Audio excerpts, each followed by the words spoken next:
Dhaka post লাইভে আপনাদেরকে স্বাগত জানাচ্ছি। দর্শক, আপনাদের একটু জানিয়ে রাখতে চাই, কুড়িগ্রামের যে নদ নদীগুলো আছে সবগুলো নদ নদীর পানি কিন্তু কিছুটা কমতে শুরু করেছে। তারপরেও কিন্তু তিস্তার পানি এখনও বিপদসীমার উপর দিয়ে আসলে প্রবাহিত হচ্ছে, যার ফলে এছাড়াও কিন্তু কুড়িগ্রামের যে নদ নদীগুলো আছে, নদ নদীর অববাহিকার যে নিম্নাঞ্চলগুলো আছে, এই নিম্নাঞ্চলগুলোর যে বাড়িঘর বা গ্রাম যেগুলো আছে এগুলোতে কিন্তু এখনও পানি রয়েছে এবং অনেক ঘরেও কিন্তু পানি রয়েছে। আমরা দেখেছি আমি যে অনেকে কিন্তু নিচু এলাকা হওয়ায় কিন্তু তারা বিভিন্ন বাঁধ এবং উঁচু স্থানে এসে আসলে আশ্রয় নিয়েছে। আমি এই মুহূর্তে আছি কুড়িগ্রামের যে পাঁচগাছি এলাকার যে কাছিচরের যে একটি ওয়াবদা বাঁধ রয়েছে, এই বাঁধে কিন্তু আসলে অনেক পরিবার বাড়িঘর তলিয়ে যাওয়ার ফলে কিন্তু তারা 5 থেকে 6 দিন থেকে কিন্তু এই বাঁধে এসে আসলে আশ্রয় নিয়েছে। তারা এখানেই আসলে রান্না বান্না থেকে শুরু করে সব কার্যক্রম তারা চলমান রেখেছে। এছাড়াও আমরা এখানকার যারা মানে বাসিন্দারা রয়েছে, আমরা কথা বলেছি যে তারা বলছেন যে এখন পর্যন্ত কিন্তু সরকারি এবং বেসরকারিভাবে কিন্তু তারা কোনো ত্রাণ সহায়তা পায়নি।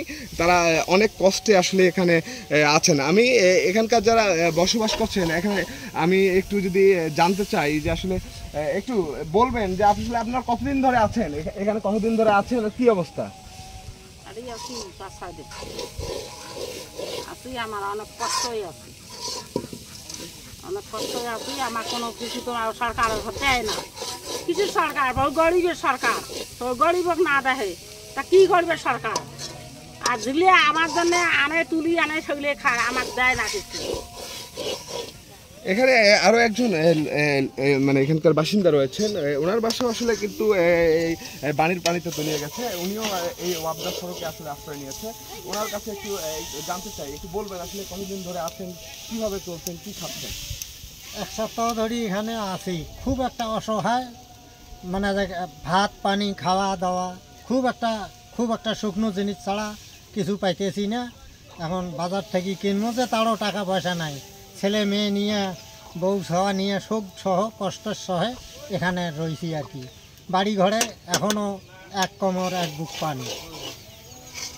দর্শক, আপনাদের আরেকটি তথ্য জানিয়ে রাখি, এই বন্যায় কিন্তু কুড়িগ্রামের প্রায় 10টি আসলে পয়েন্টে কিন্তু আসলে ভাঙন দেখা দিয়েছে, যার ফলে কিন্তু এই নদী পাড়ের মানুষ, যারা ভাঙন কবলিত মানুষ, তারা আসলে একটা আতঙ্ক তাদের মাঝে বিরাজ করছে। অনেকে কিন্তু বাড়িঘর ছেড়ে, মানে বাড়িঘর অন্য স্থানে নিয়ে যেয়ে আসলে অনেকে খোলা আকাশের নিচে বসবাস করছে। এছাড়াও কুড়িগ্রামের জেলা প্রশাসন সূত্রে আমরা যেটা জানতে পেরেছি, তারা আমাদেরকে জানিয়েছেন যে বন্যা মোকাবেলায় তারা সব ধরনের প্রস্তুতি গ্রহণ করেছেন।